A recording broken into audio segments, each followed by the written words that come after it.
Good afternoon, everyone. It's my pleasure to introduce our speaker for today, Professor Tim Barfoot.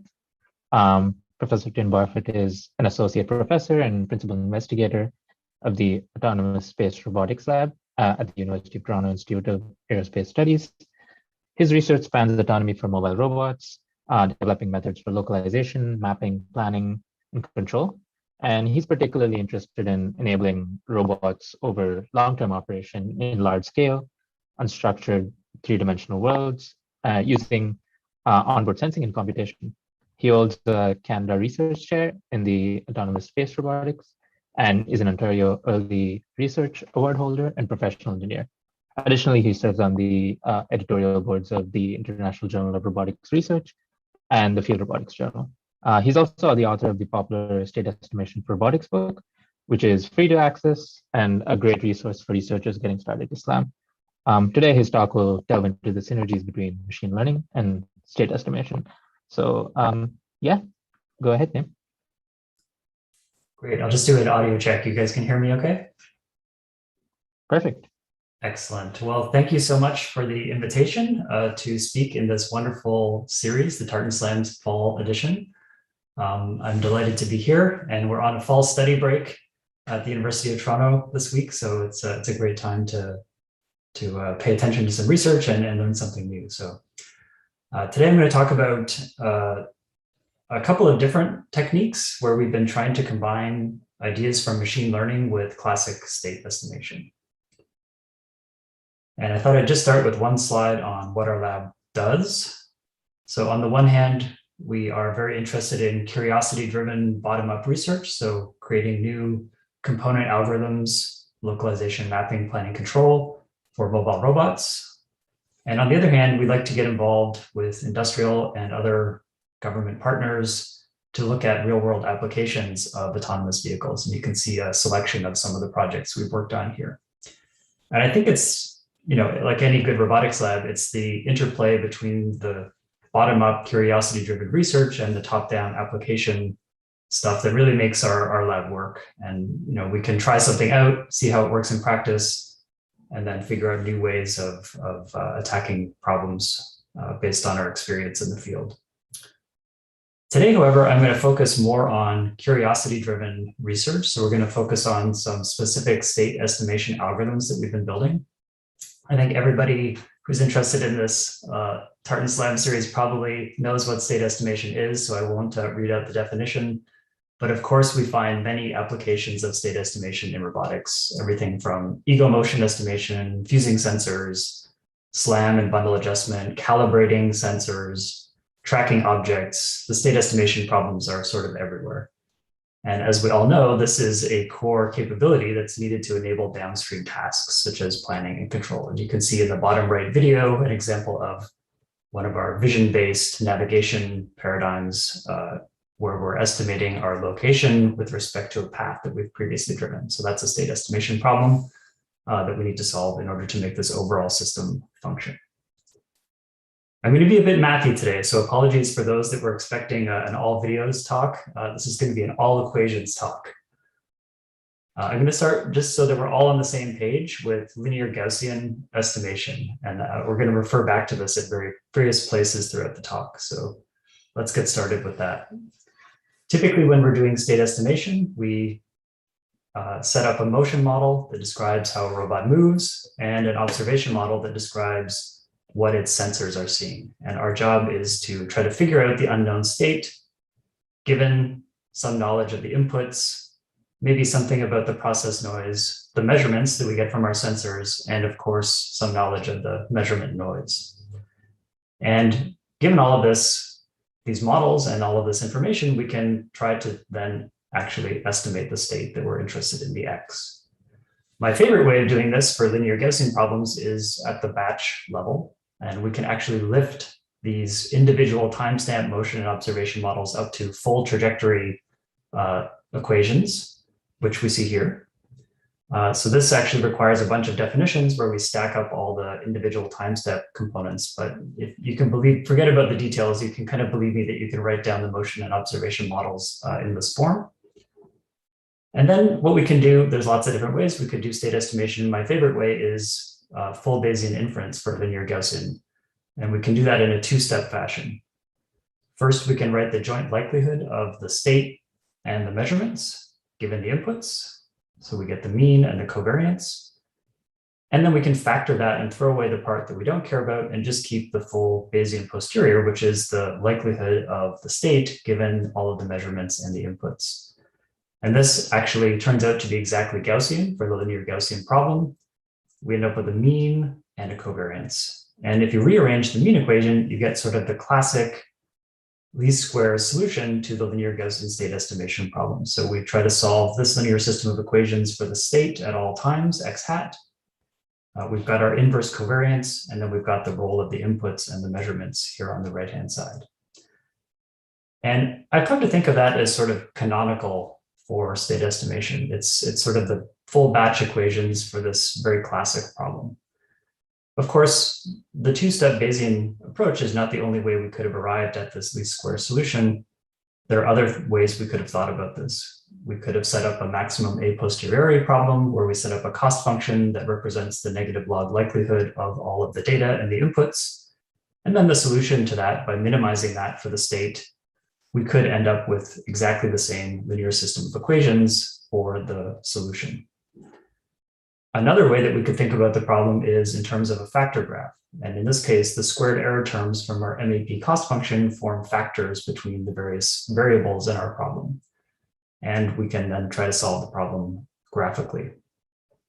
I think Frank talked about that in the first one of the series this year. And when we come to solve this batch problem, we can exploit a very important property, at least for this problem. It's the SLAM series. I don't have landmarks in my state estimation problem here. So in fact, our left-hand side is a block tridiagonal matrix, and we can exploit that sparsity to solve these equations very efficiently. In fact, the most common way of doing that is the RTS smoother, which uses forward-backward passes to solve these equations, exploiting that block tridiagonal sparsity. The forward pass is known, of course, as the Kalman filter. But there are other ways we could solve these equations. We could exploit the sparsity and do a Cholesky forward-backward smoother, where we do sparse Cholesky decomposition on the left-hand side and then forward-backward passes. Or if we're more interested in the factor graph representation, we can do what's called Gaussian belief propagation on this factor graph. And that's sometimes known as the sum product rule. And in fact, because there are no loops in our graphical model, this is exact in this case. So we can again accomplish that in the forward-backward fashion. So these are all kind of equivalent ways of thinking about this problem. And the nice thing about the linear Gaussian case is that we can solve this problem exactly. We can actually solve the full Bayesian inference problem.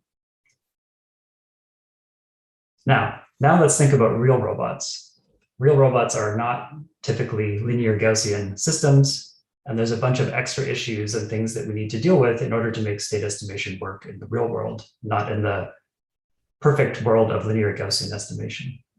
So some of the issues that tend to crop up that we've seen over the years are trying to deal with things like asynchronous sensors, and for that we introduce continuous time trajectories. We also need to deal with rotations. All robots typically rotate and translate in the world, especially mobile robots, and we need to think about how to do state estimation over rotations, which turns out to be a little bit tricky. And then there's some other things, right? Sometimes we don't always know the models that we want to use for state estimation. So I'm going to talk about a couple of different ways of dealing with that. First, we'll talk about an approach that uses variational inference to do nonlinear state estimation and also allows us to try to learn models. And finally, I'm going to talk about a really recent approach, and I see James Forbes on the call here. So this is a collaboration with James Forbes' group, where we're looking at Koopman and kernel embeddings to do state estimation. And these last two topics are really the main focus of the talk today, where we're combining machine learning and state estimation. But I thought I'd just throw in these other two topics just as a recap of some of the things that we've been working on in our group. So this is in fact my outline for the talk. I'm going to go through these four topics, starting with continuous time trajectories. So let's return to, actually before that, why might we be interested in doing continuous time state estimation? So in our group, we've come across a lot of different scenarios where we're working with sensors that are subject to motion distortion. And this can come up quite frequently when you've got mechanically actuated sensors. So if you've got a spinning Lidar or a spinning radar, the robot has actually moved a significant distance by the time one of these sensors has made a full revolution. And this actually causes a distortion in the data.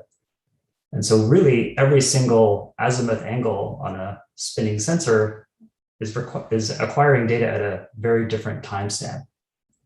Typically though, we know those timestamps and we can attribute each of these measurements to the appropriate part of our trajectory.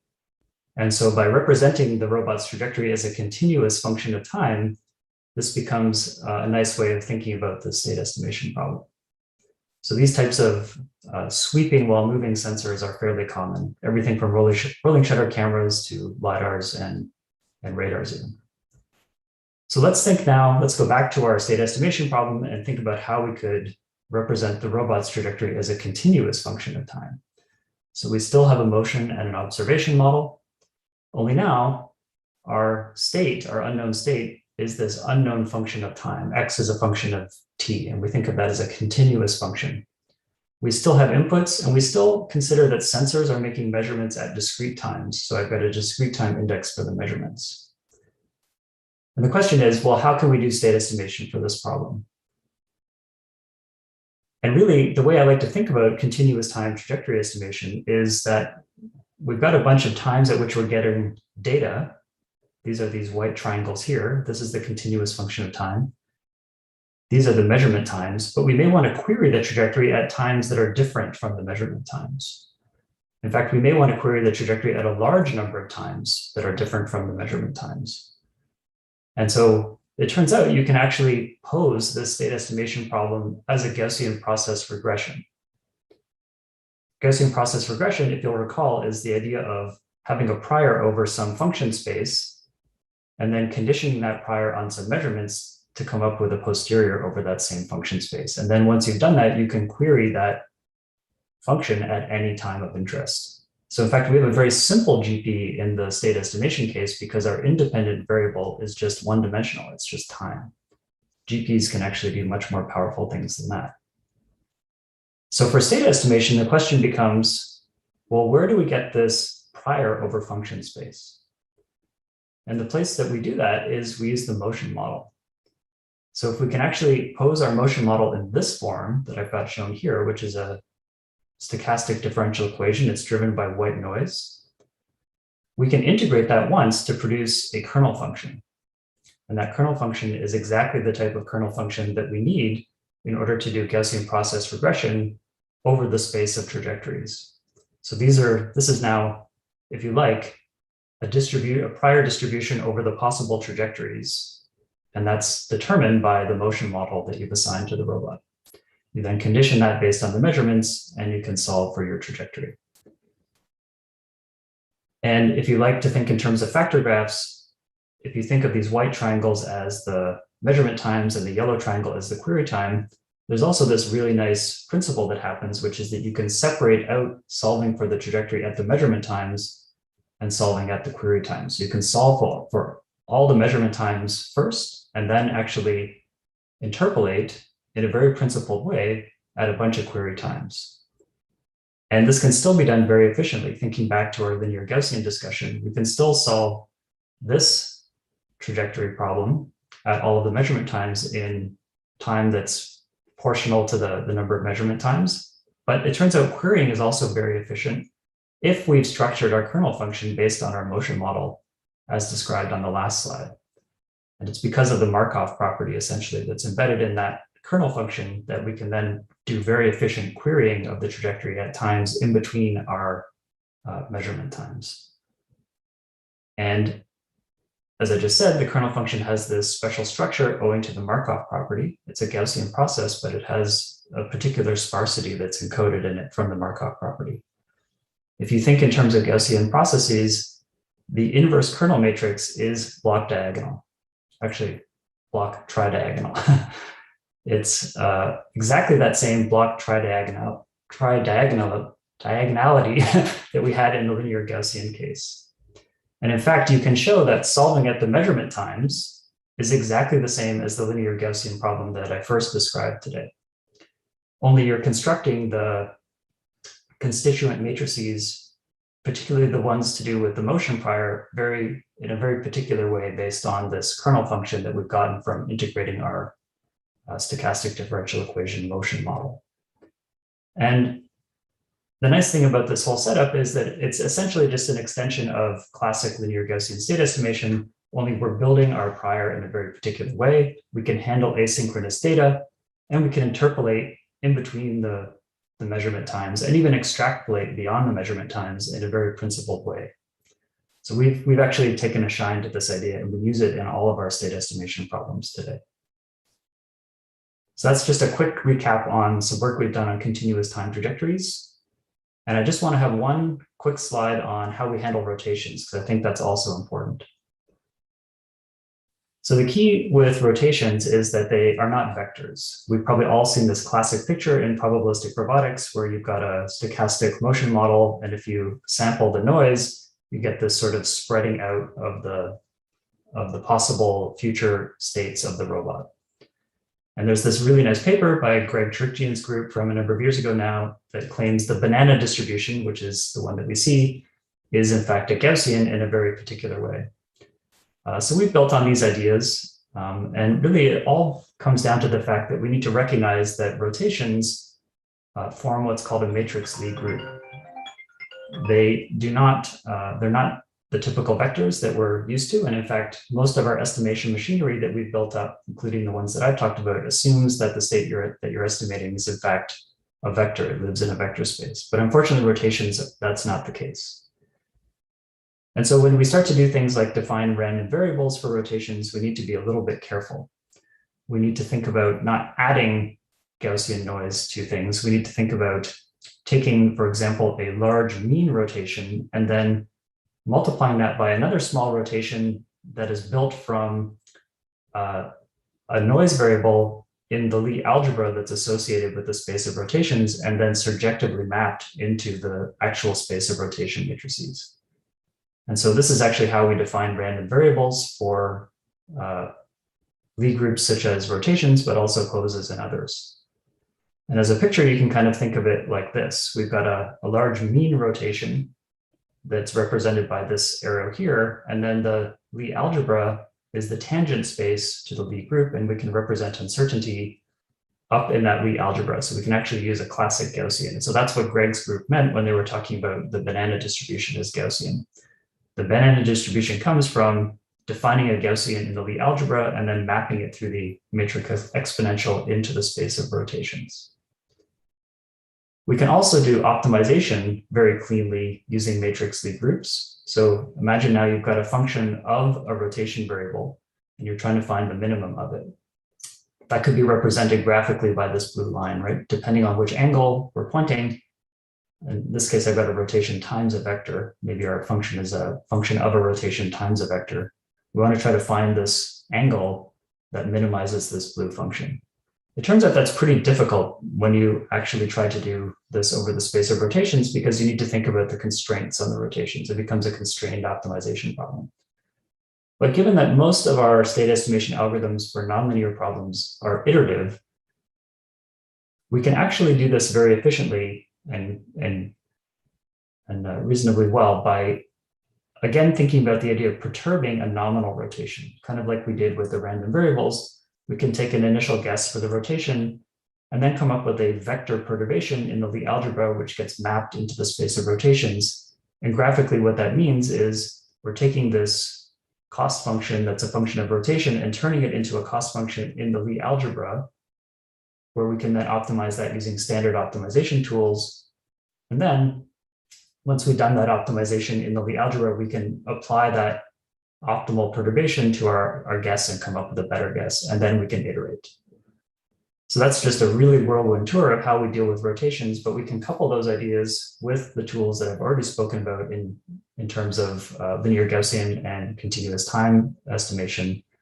And so Lie groups effectively allow us to both represent uncertainty and perform optimization over the space of rotations and other derived groups like poses without dealing with the singularities that come along with rotations, and by still allowing us to do unconstrained optimization. And all of this can be done with very simple matrix level manipulations. So if you aren't familiar with these tools, I would highly encourage you to take a look at how to do this type of estimation over rotations. We, again, use that in a very standard way in our group now. So I thought I'd just show one example of combining these last two topics, the rotations and the continuous time trajectory estimation. And so this was a problem where we were trying to estimate motion from a sequence of Lidar data. And the Lidar data was a little bit different than what you might typically think of. We were actually using these intensity images. This was about 10 years ago. And rather than estimating motion from point clouds, doing something like ICP, we were actually extracting features from those intensity images and then trying to track or estimate our motion from associating the features from one scan to the next in a visual odometry kind of fashion. The challenge, though, was the Lidar we were using had a lot of motion distortion in it. So it had a spinning mirror and a nodding mirror. And by the time we'd scanned an entire raster pattern to create one of those images, the robot had moved half a meter or a meter, depending on how fast we were going. And so what we did have, though, was the timestamp associated with every one of the features that we were using to estimate motion. So we could account for that. We could use our continuous time trajectory estimation and even do this over the space of rotations. And we got this nice estimated trajectory for the robot. But then what we could do, because we were only using sparse features to estimate motion, we could go back and we could query the trajectory at the timestamps associated with the entire dense point cloud. And we could figure out the pose of the robot for every point that we acquired from the Lidar. And then we could build this very nice crisp map simply by interpolating between all of the estimated times for the times of every point that we got from the Lidar and put them together into a dense map. And so you can see the crispness of the rocks on the ground. And this was really only possible because we had this nice principled way of doing continuous time trajectory estimation, even over the space of rotations. And so if you're interested in all of this, I would encourage you to take a look at the book. We've also got some open source tools for both doing this continuous time trajectory estimation, as well as just some math tools around doing Lie group manipulations. And those are all available in both C++ and Python on our GitHub. So let's return to the outline now. That was a little bit of a recap of things that have gone well, I guess, over the last 10 years in our group and that we continue to use. And now I want to turn to some really recent stuff, two topics. And as I said, we're going to really now focus in on where machine learning can help us deal with state estimation. And the problem that we're really interested in is, well, where do these models come from that we're typically assuming we have for state estimation? We'd like to actually try to make use of data to help us figure out those parts of those models at least. So I'm going to do two slightly different topics that address this same problem. The first will be this Gaussian variational inference approach. So let's now return to our motion and observation models. Only now, rather than having linear motion and observation models, let's assume that we, in fact, want to do state estimation over some nonlinear models, F and G. Everything else is kind of the same, and I've changed notation on you a little bit. Whenever I'm talking about things that are happening in a nonlinear, not nonlinear space, but in a space where we have the nonlinear models defined, I'm going to use xi, these Greek letters. And whenever I'm talking about models that are defined that are linear, I'm going to use the Roman letters that I had before, the X's and the Y's and the V's. Okay, so just so that we don't get confused. So now what we're trying to do is estimate this xi quantity over time. And I think many of us, probably when faced with nonlinear state estimation problems, we turn to our age-old friend, linearization. We like to linearize our models, typically about our best estimate so far in order to do state estimation. And that gets us back to being able to do essentially linear Gaussian state estimation, but we have to iterate. So things like MAP batch estimators, the extended RTS smoother, extended Kalman filter all sort of fall into this category of linearizing nonlinear models in the sort of very classic sense of linearization. But it turns out there's another starting point we could think about. Rather than jumping to the fact that we want to linearize our models, we've been exploring this idea of starting from what's called a variational inference perspective. And the idea there is that we actually want to think about this as an optimization problem. We'd like to set up some data likelihood objective, in this case, the negative log likelihood of all of our measurements And that can be given some parameters that are associated with our models. And really the goal is to just minimize this. We'd like to make the negative log likelihood of our data as low as possible. And it turns out that you can decompose this objective into two terms. The first is this Kullback-Leibler divergence, which basically talks about the difference between the full Bayesian posterior and what will be our estimate of the state, this Q of xi. So we'd like to try to minimize that. And it also has this upper bound term. It turns out that actually optimizing the Kullback-Leibler divergence is quite difficult because you can see we need the full Bayesian posterior, and if we knew that, we would already be done. Instead, what we can do is kind of a sandwiching argument by trying to minimize this upper bound term. And we do that actually in 2 steps. So we're going to use very classic expectation minimization. I say minimization because we're minimizing our objective. And here's our upper bound term. Here's the objective we really want to minimize. And what we do is first we hold any parameters in our models fixed, because we're actually going to also be learning parameters of our models in this setup. And we minimize the upper bound term. That doesn't actually move our data likelihood objective, but it does squish our KL divergence down. Then what we can do is hold the distribution over our state fixed, in other words, our estimate, and we can try to improve our models. So we do that in the M step. What that does is it pushes down the upper bound. It makes the KL divergence bigger, which pushes down the data likelihood objective that we want to actually minimize. So by iterating back and forth between the E step and the M step, we can improve our state estimate in the E step and improve our models in the M step. So this is a very generic technique, and I would encourage you to look back at these fairly old papers now that came out of Zubin Garamani and Sam Rovice and Garamani and Hinton 25 years ago. So let's go back to that data likelihood objective. And it turns out that, sorry, the upper bound objective, since we're minimizing that in both the E step and the M step, it turns out we can rewrite that as a nice expectation over the negative log likelihood of the joint between the data and our state. And also this term that encourages us to keep the estimate to not collapse the uncertainty. In the E step, we're actually basically doing optimization. Oh, sorry, I forgot to say one thing. We're going to select for our approximation family a Gaussian. So we're going to pick a big Gaussian over the entire trajectory. So there's no mean field assumption. It's just going to be a giant Gaussian over the entire trajectory. And then when we go to do this, we're trying to minimize this. In the E step, we're actually going to be optimizing both the mean and the covariance. So typically when we do MAP estimation, we're only trying to optimize the mean.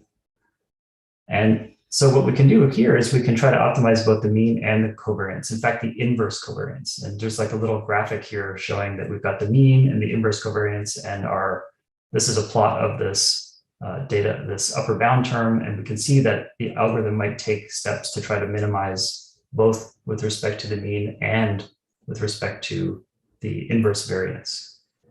And so we put out this paper last year that is called Exactly Sparse Gaussian Variational Inference. And effectively, it generalizes MAP estimation so that we're optimizing over both mean and inverse variance. It completely exploits the structure of any graphical models that we have. So this works even when your graphical model has loops, such as in the case of SLAM. It doesn't really change the big O complexity of classic MAP estimation, although it is more expensive. The coefficient is higher. And some nice things that come out of it are, it turns out because of the way we have these expectations in there, we can actually avoid doing analytical derivatives, and we can use Gaussian cubature, aka things like sigma points, to calculate these expectations so that we can have a completely derivative-free implementation of this optimization algorithm. And so if you've ever wondered, well, we've thought about the sigma point Kalman filter for recursive estimators. How would you use sigma points in a batch estimator? This paper is the answer. This shows us how to use quadrature and sigma points within a batch estimation framework. And then the really nice thing is that we can also fold in this parameter learning. And so that's the M step.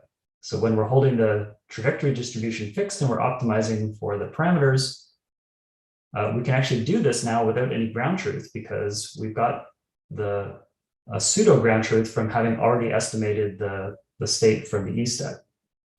And this allows us to learn, well, we can attempt to learn all kinds of different things in our motion and observation models. We could learn, if it was linear, we could learn these model matrices A and C, as well as the covariances associated with our noise.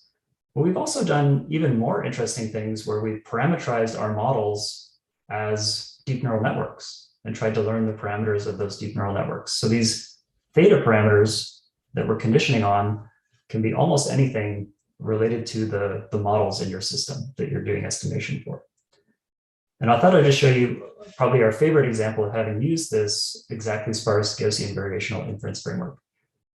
So we've been looking at different places to apply this. One of the places we've applied it is to Lidar and radar odometry. So we've got a car, it's driving around, it's getting a sequence of either Lidar or radar data, and we want to try to estimate motion from a sequence of those scans.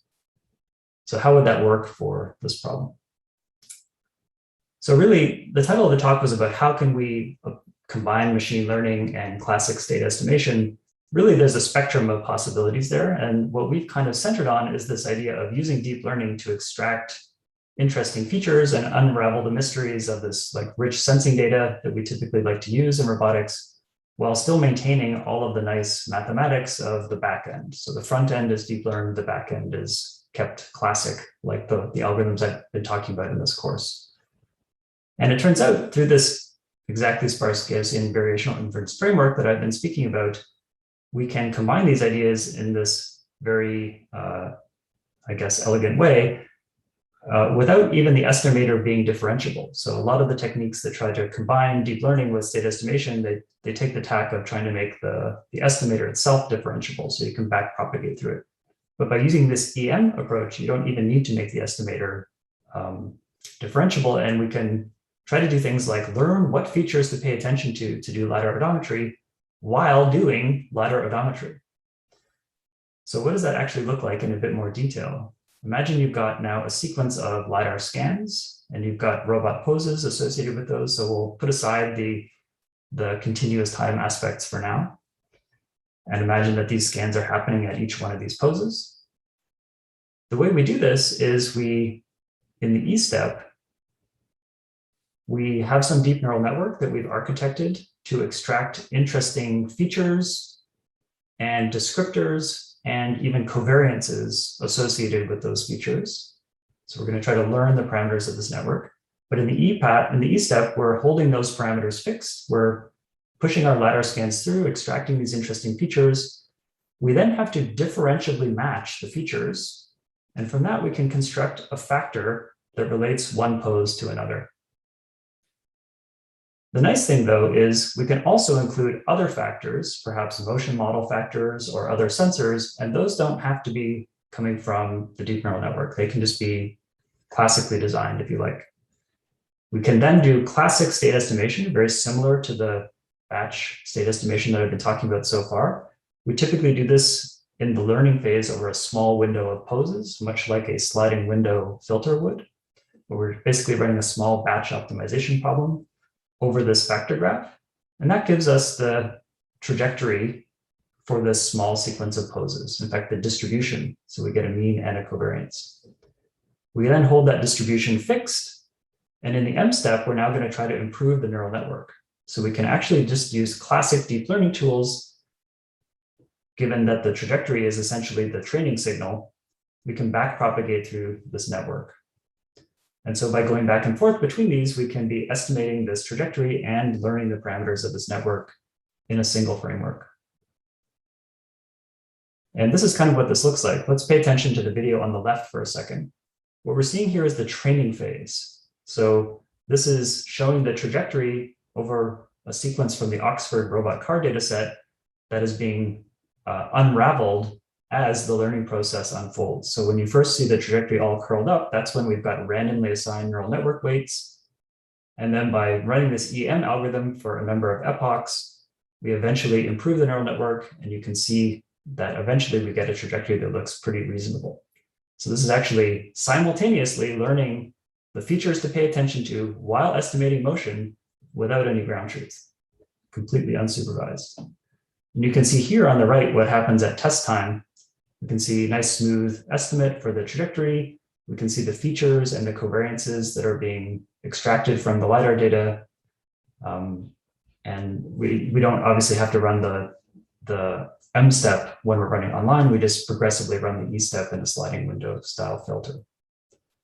And so we think this is pretty exciting that we can actually try to learn parts of the model while doing state estimation and it's all tied to a single data likelihood objective from the beginning.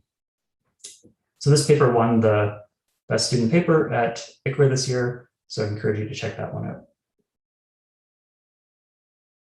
So let's go back to the outline again. And I've got one more topic to cover, which is an alternative approach that we've been looking at to try to do state estimation while trying to learn the models, the motion and observation models that we might use within that. So this is totally separate from the Gaussian variational inference approach so far. So this is collaboration with James Forbes' group at McGill University. So what are kernel embeddings and what are Koopman embeddings? So it turns out, and many of us already know this, that some problems actually become easier in higher dimensions. The classic example of this is support vector machines. So imagine you want to classify these blue dots from these red dots. In this original two-dimensional space, you would need this fairly complicated decision surface. You wouldn't be able to draw a linear decision surface between the red dots and the blue dots. And so by lifting this up into some higher dimensional space, the idea is that you might be able to separate those blue dots and red dots using a much simpler model. And the classic example is this sort of XOR data where you've got blue clusters and red clusters. There's no way to draw one line that separates the blue from the red.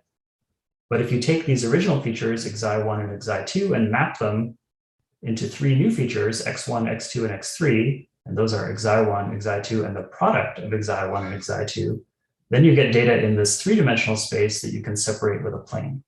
So a very classic example, and that's basically what support vector machines do.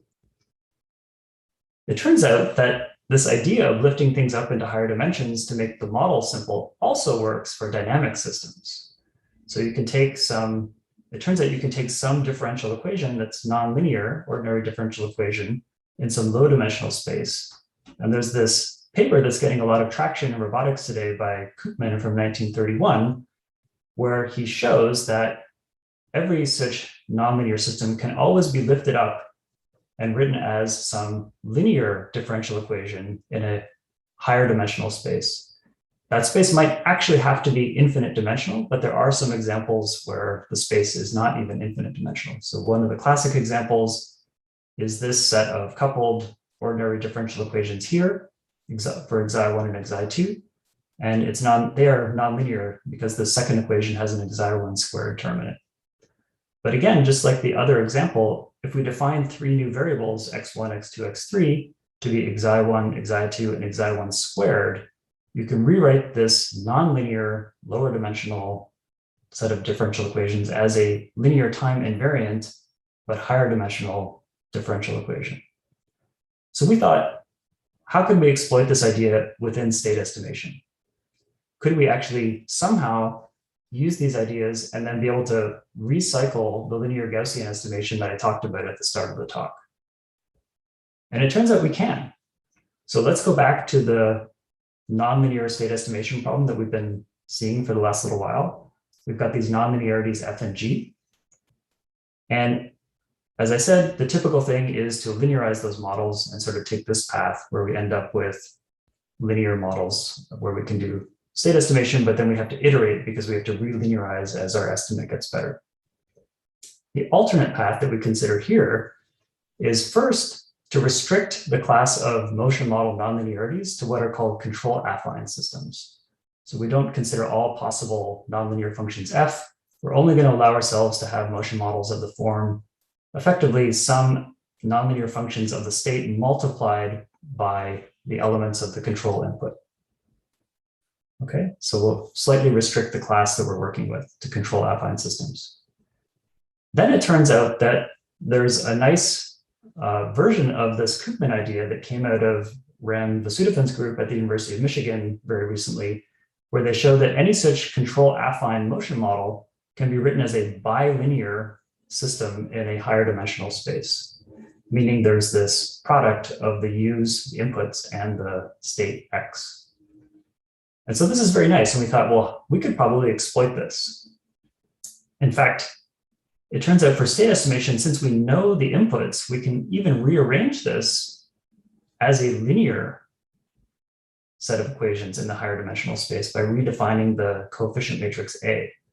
So this is the path we want to take. We want to be able to go from the nonlinear system, actually restrict it to control affine, lift it up into some higher dimensional bilinear system, and then rearrange that as a linear system, and then just do classic linear Gaussian state estimation in that higher dimensional space. That's our roadmap. And we would actually, oh yeah, one last thing, which is that you'll note the form of the equations taking the classic approach to linearization is the same as the form of the equations that we get by this other path.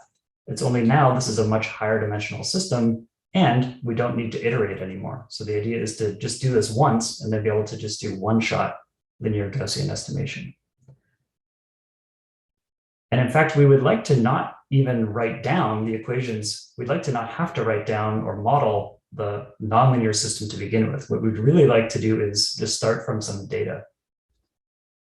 And so imagine just driving a robot around and getting a bunch of data for its state. So we're going to do a supervised learning problem here. We need to have some ground truth for the state.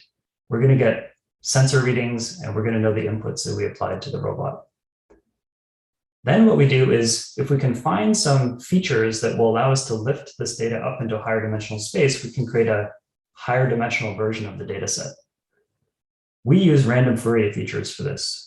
Okay, and so you can refer to this paper down at the bottom if you want the details of that. So we just pick a bunch of these randomly generated features that come from essentially like the eigenvectors of some kernel function that we pick. We then take the data that we've now lifted up, and we learn the coefficient matrices of this higher dimensional bilinear system. And it turns out in this higher dimensional space, that's actually just a simple least squares fit.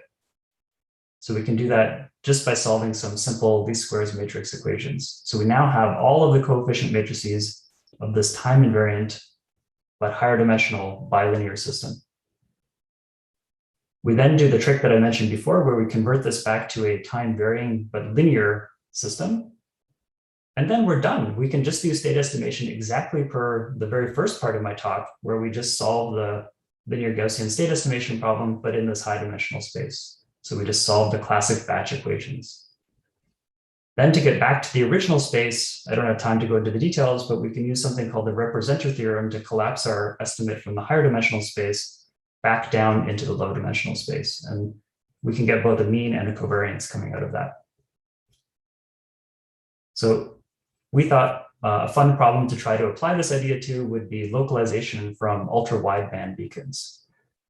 This problem is actually pretty challenging. And there's a lot of people looking at this in robotics and other domains to think about how you could localize a moving sensor with respect to a bunch of beacons that you've mounted using ultra-wideband. Ultra-wideband is challenging because as the clutter in the room varies, you get sort of location-specific biases that can end up affecting the range measurements that you get from these sensors. And so we thought this would be a good application for machine learning because we'd like to learn models of the sensors that could actually also learn those biases. Okay, so to apply this approach, this is James's robot in his lab at McGill driving around. You can see the ultra-wideband beacons that we have up here, and we've got a sensor on the robot, and it's measuring ranges to all of those beacons. And for that, we need to infer our state. So we drove the robot around for about 25 minutes in a typical run. There's 5 ultra-wideband beacons. And just to make the problem a little bit harder, in front of a couple of beacons, we put some metal plates that would induce biases on the ranges that typically these beacons allow us to measure. And from that, we actually were able to learn this high-dimensional time-invariant bilinear system using the approach that I described, and then convert it to the linear system and carry out state estimation. So that's this part. And what you're seeing in this video on the left is the solution to this batch linear Gaussian state estimation problem happening live. So I mentioned that we could use the RTS smoother to solve the batch linear Gaussian state estimation problems in a forward pass and a backward pass, the forward pass being the Kalman filter. So what you're seeing right here is the Kalman filter solving those batch linear Gaussian state estimation equations. So if you were doing this online, you might only use the filter. Now we've switched over to the backward pass. So the purple was the forward pass, the black is the backward pass. And you can see, and by the way, the blue is the ground truth. So you can see that we're actually estimating the state reasonably well. And I'll remind you, we didn't know anything about the motion model or the observation model. All we did was gather a bunch of data, learn the models, and then carry out this linear Gaussian state estimation, and then collapse the answer back to the original space. And you might ask, well, how well does it do? It turns out it does pretty well. We've got a comparison here of this, what we're calling Koopman state estimation, to a classic model-based approach where we would use typical linearization and the extended RTS smoother to solve the problem. And you can see sort of anecdotally that we have smaller errors and we're more consistent in that our errors remain within the covariance envelope a little bit better than the model-based approach. Truth in advertising, the model-based approach doesn't know about those metal plates that we put in front of the beacons. And so I think this is the advantage of the data-driven approach, is that we don't need to know about that because we're figuring it out from the data. And a little bit more quantitative, we can see here, these are RMSE errors. Blue is Koopman, orange is the model-based extended RTS smoother. We can see our errors are typically lower. We're also typically more consistent, as I said. So we looked at the scaled squared Mahalanobis distance, and we can see we're much closer to 1, meaning we're more consistent in our state estimates.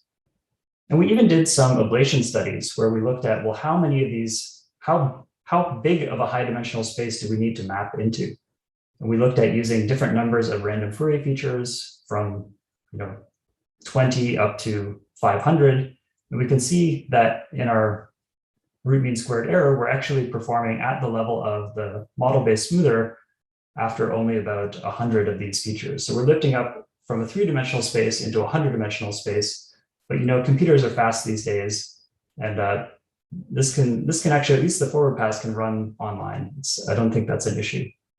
But you can see as we put more features in, we're getting better and better, although there is diminishing returns. We also looked at how much data you would need. How many data points would you need to learn these models?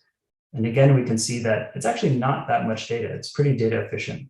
With only 20,000 training points, we're already outperforming the model-based approach. And I think this is something we want to look for in robotics when we're talking about machine learning, is we need to be data efficient compared to other applications of machine learning.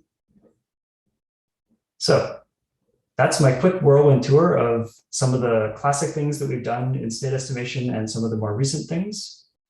Coming back to the title of the talk, where can machine learning help robotic state estimation?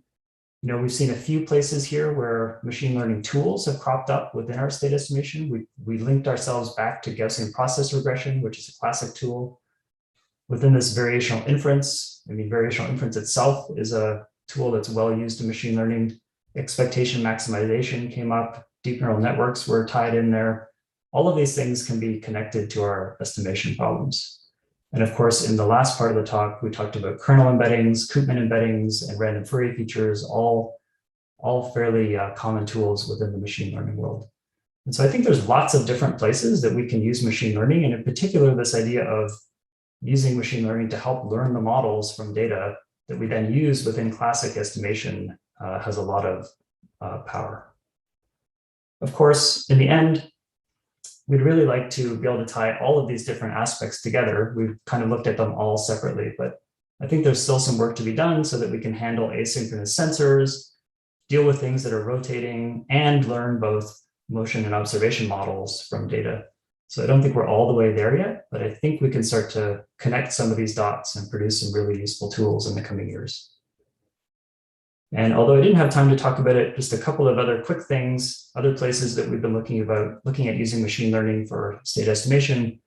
We had a paper this year looking at trying to use autoencoders to build maps from Google Earth that we could then use to localize an unmanned aerial vehicle as it was flying through the real world. and that turned out to be really useful. So autoencoders. We had another paper that we just submitted to ICRA where we're looking at learning features for long-term visual localization. And I chose not to give that talk today because I actually just gave that talk as my IROS keynote, which is online. So if you're interested in that paper, you can check that out. And then finally, another place we've been looking at machine learning helping state estimation is the idea of semantically segmenting classes from LiDAR data in a self-supervised way.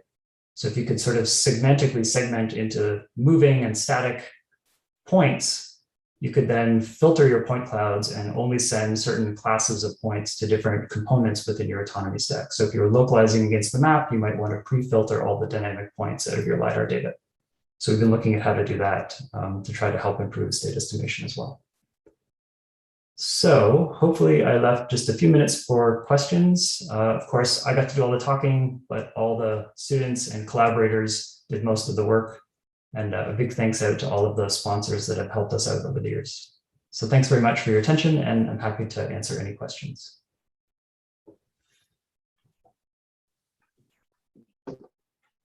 Thank you, Tim. I really like the way you sort of structure the talk in terms of the 4 different directions. And it looks like there's a lot of groundwork towards integrating all of them towards like a comprehensive system. And it's nice to see them just beyond theory working on real robots out in the field. So we have some questions. We could maybe start off with some questions that we have aggregated, after which we can go to people on Zoom.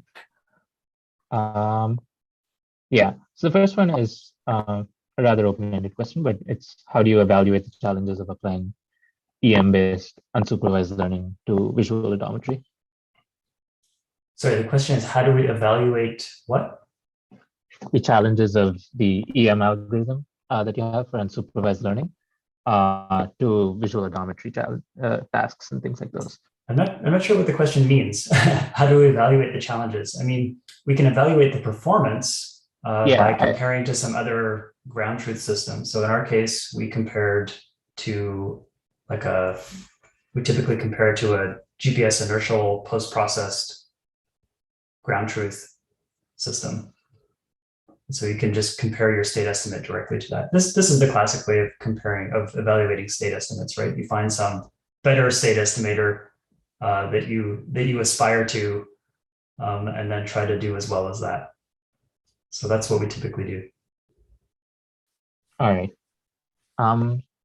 Another question we have relates to sort of the first part of the talk, which is on Gaussian process inference. Mm-hmm. But probably a naive baseline for comparing continuous time inference would be just doing standard pose interpolation or slurping between rotations and things like those. Have you guys tried those to see how this theoretical change in using Gaussian processes would compare with respect to that? Yeah, there's a couple of things. That's a great question. Like, why wouldn't we just use the naive, linear interpolation between 2 poses? I guess I have 2 answers to that. First, that type of interpolation it typically only allows us to interpolate the mean and not the covariance. So the nice thing about the Gaussian process framework and actually other frameworks such as temporal basis functions is that you can interpolate for both the mean and the covariance. So I think that's one strength of this approach.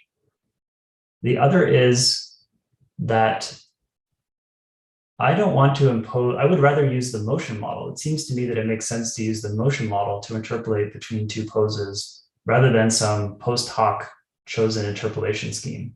You might end up with a pose that's just geometrically inconsistent with the trajectory that you've estimated if you pick the wrong interpolation scheme. But if you've natively picked the motion model as your interpolation scheme, you get things that are kinematically consistent with what the robot could have done between the poses that you've estimated. So those are my 2 answers to that. Okay. Okay, we have a couple more questions coming in. So one question we have in is, again, with respect to the EM-based and supervised learning work. Mm-hmm. With using ESG BI as an estimator, how exactly do you avoid the differentiability requirement of the estimator that you have?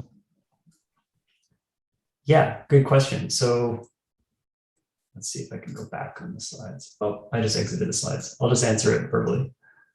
Yeah, so the question was, how do we avoid the estimator needing to be differentiable? Yeah, because we're not back propagating through the estimator. We're actually just back propagating through the factors, essentially.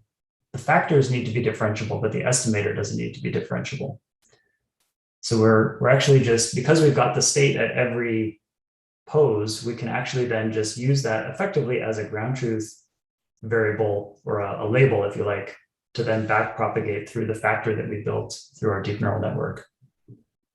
In the case of other parameters, like when we're just learning model matrices or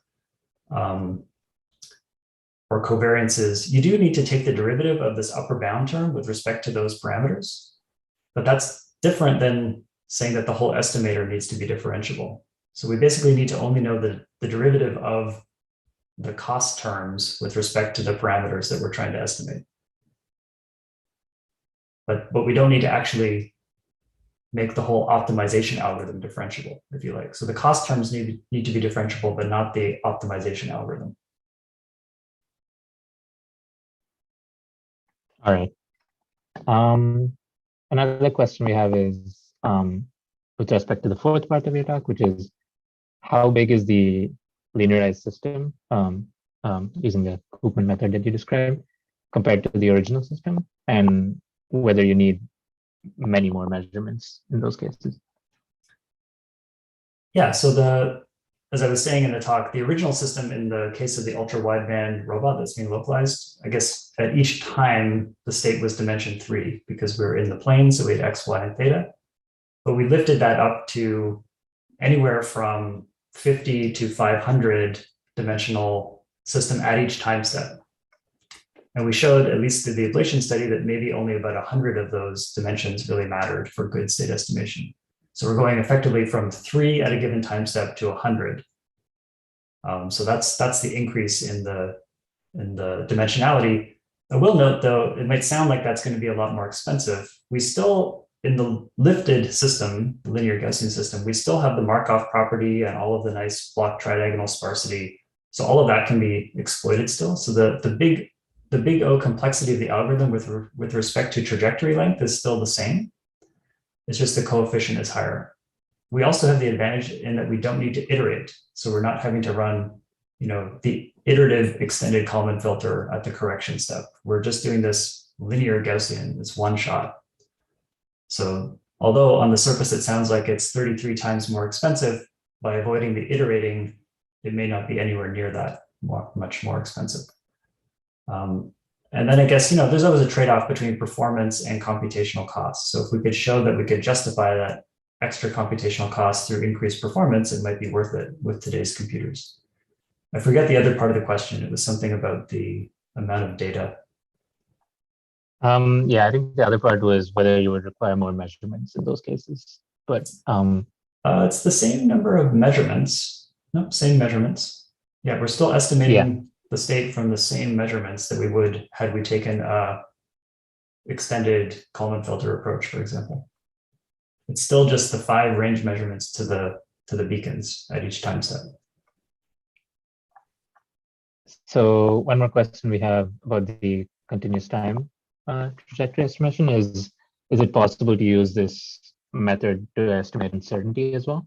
For example, just evaluating like consistencies between different trajectories for a continuous time problem?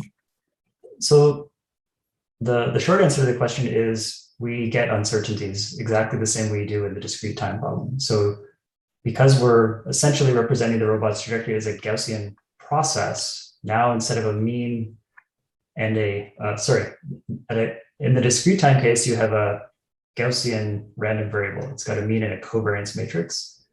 In the continuous time trajectory estimation, we have a Gaussian process, which means we have a mean function and a covariance function that tells us how 2 times are correlated.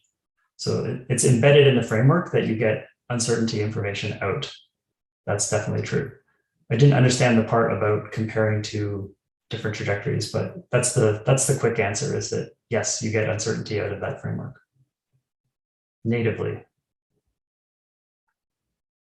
So one question we have here, I think you kind of teased it towards the end of your talk, but what they're asking is about the robustness of these learning-based approaches for varying sceneries and environments. So going between urban environments, forests, semi-urban environments, and changing conditions.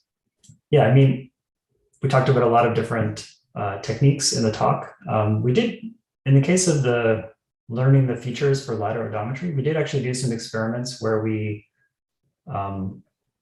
trained the system on data in the Kitty data set and then tested, for example, in the Oxford data set. And we showed that the features that we learned from Karlsruhe still worked well in Oxford. But if we had trained on other data from Oxford, we could actually do better in Oxford. So this, I think, is pretty typical, right? The further out of distribution your test data is from your training data, the worse your performance is going to be. But we didn't see catastrophic degradation. And I would actually say this is a feature of the learning approach, literally, which is that by training on data from a specific place, we could actually build custom features that are good for that city, for example. So I think, overfitting is a bad word in machine learning, but it's a good word in robotics because it means that we can actually try to customize our solution based on data from a particular place.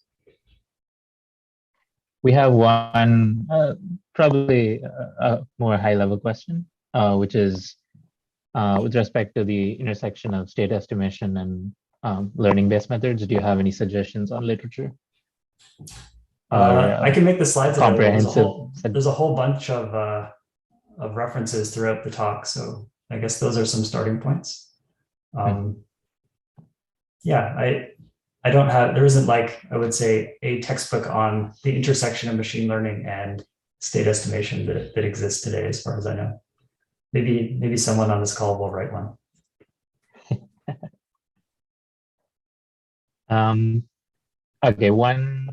Okay, maybe one last question we could do, which is, it's again about the Koopman-based model, but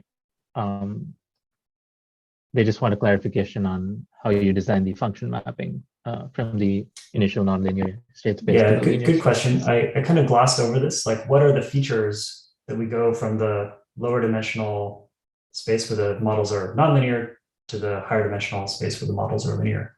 Yeah, so we use something called random Fourier features. And you can look up the details of that in the paper that we submitted. But effectively, these are now fairly common in the machine learning world when we're talking about kernel-based methods. And they're a way of approximating a kernel function with a finite basis. But it's a neat trick because you can randomly generate these features. So we didn't customize these for that particular problem. We chose a kernel function, which was squared exponential. And then we used a standard technique for generating a set of these random Fourier features for that kernel function. And so it's a fairly black box technique, I would say. But that's a good open area, right? Like, what are good ways of making that mapping? We only really explored one. I think we're good at this point. There's probably a few more questions, but we could send those out to you maybe later. But yeah, thank you again for this talk, and hope you guys have a good day. All right, thanks for the invitation. Thanks for listening, everybody. See you later.